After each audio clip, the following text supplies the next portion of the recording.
Chers amis, bonjour.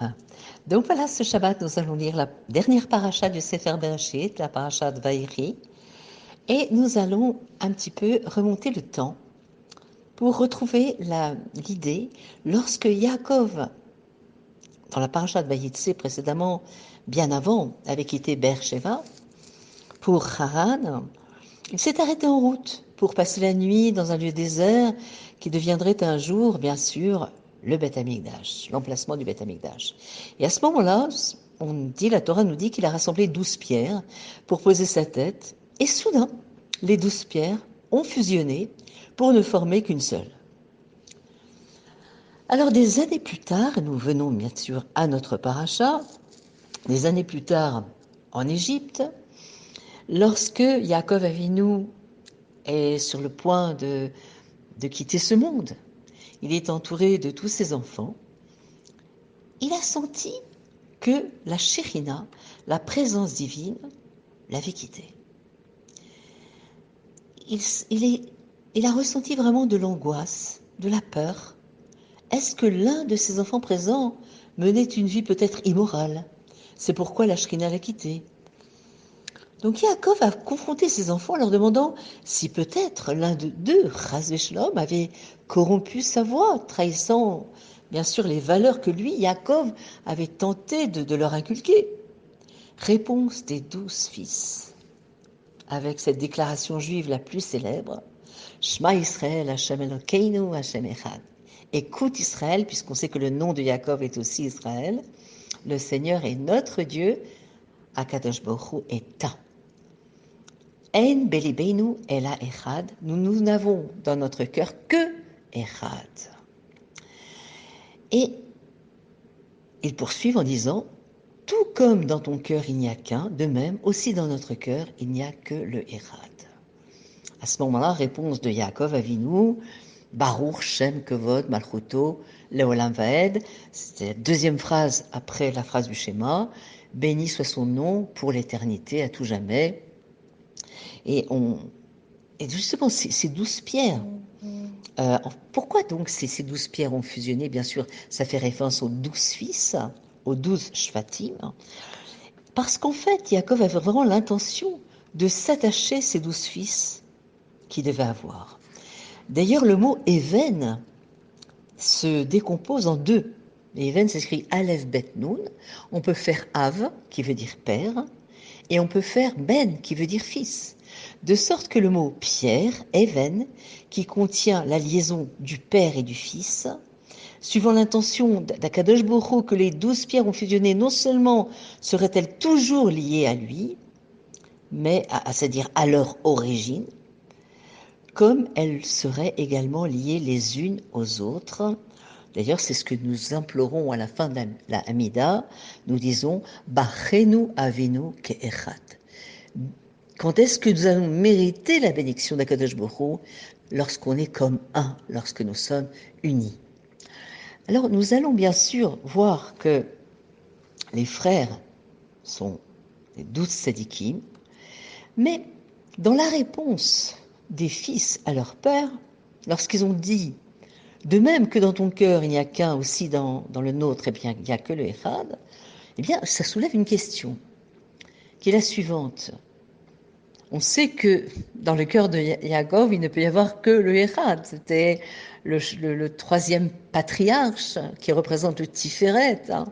Donc, on semblerait que la première partie de leur déclaration soit superflue. Ce n'était pas du tout à discuter. Personne ne soupçonnait le cœur de Yaakov. La question était de savoir ce qui s'est passé. Ce qui se passait dans leur cœur. Tout ce qu'ils avaient besoin de dire, en fait, écoute, notre Père, dans notre cœur, il y a Hachem, il y a le Echad. En fait, la réponse est que dans cette expression même, ils ont résumé un des grands thèmes de l'éducation.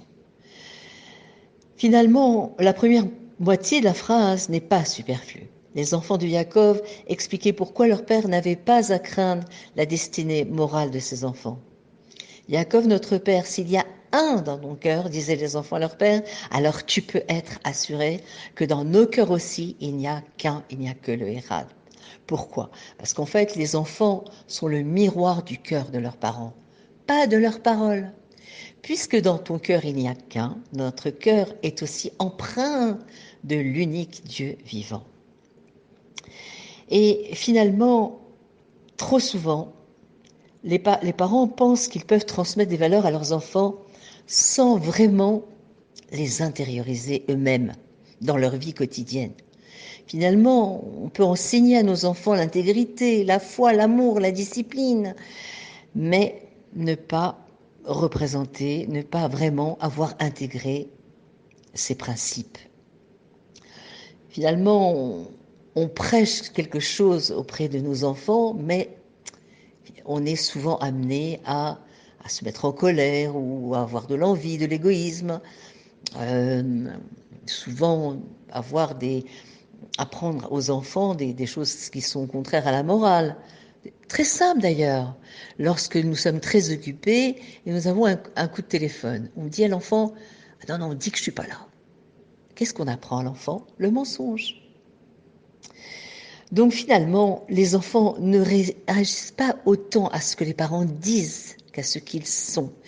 Et un rabbin disait, je ne me rappelle plus le nom, il disait « Les valeurs sont comme des rhumes, elles s'attrapent, elles ne s'enseignent pas.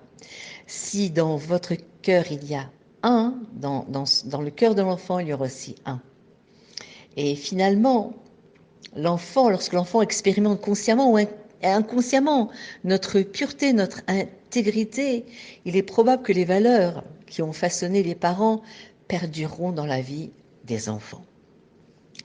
Donc finalement, c'est ce que souvent le rabbi nous dit dans les principes de l'éducation, que nous devons être dogma chaya. Nous devons être des exemples vivants pour que les enfants, justement, suivent la voie de leurs parents et de leurs ancêtres. Donc, si on veut toucher le cœur de notre enfant, il faut s'assurer que notre propre cœur a été touché. Et finalement, on n'aura pas seulement travaillé sur notre conscience, mais des fois sur notre identité inconsciente.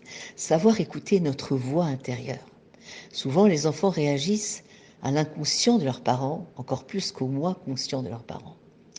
Et c'est le message des enfants de Yaakov à leur père. La raison pour laquelle il n'y a qu'un dans notre cœur, c'est parce que dans ton cœur se reflète justement le Érad. Et c'est vrai, cela est vrai pour chaque parent et enseignant aussi. Chaque enseignant qui enseigne aux enfants juifs doit être aussi un exemple vivant. Donc, pour la réussite de nos enfants, soyons des exemples vivants et pour qu'ils soient unis déjà. On voit ici qu'il y avait une unité, il y avait une union entre les frères et de leur transmettre des bonnes valeurs afin qu'ils puissent justement grandir, s'épanouir pour faire les bons choix et qu'ils soient comme un arbre planté près d'un cours d'eau à l'abri des mauvaises herbes, des mauvaises influences. Et c'est ainsi que nos enfants iront à la rencontre du Mashiach et pourront dire Zékéli, comme les enfants qui étaient au sein de la mer Rouge. Zé, avec un démonstratif, ils sont sentis Hachem. Et ça nous permet justement de transmettre que Hachem est présent dans le monde. Il suffit simplement de retirer les voiles et qu'il est là présent pour nous protéger, pour nous délivrer. Et Hachem nous aide, nous donne cette aide particulière pour que les enfants grandissent et puissent intégrer qu'il y a Akadosh Baruch Hu dans ce monde. Je vous souhaite Shabbat Shalom, Umevar.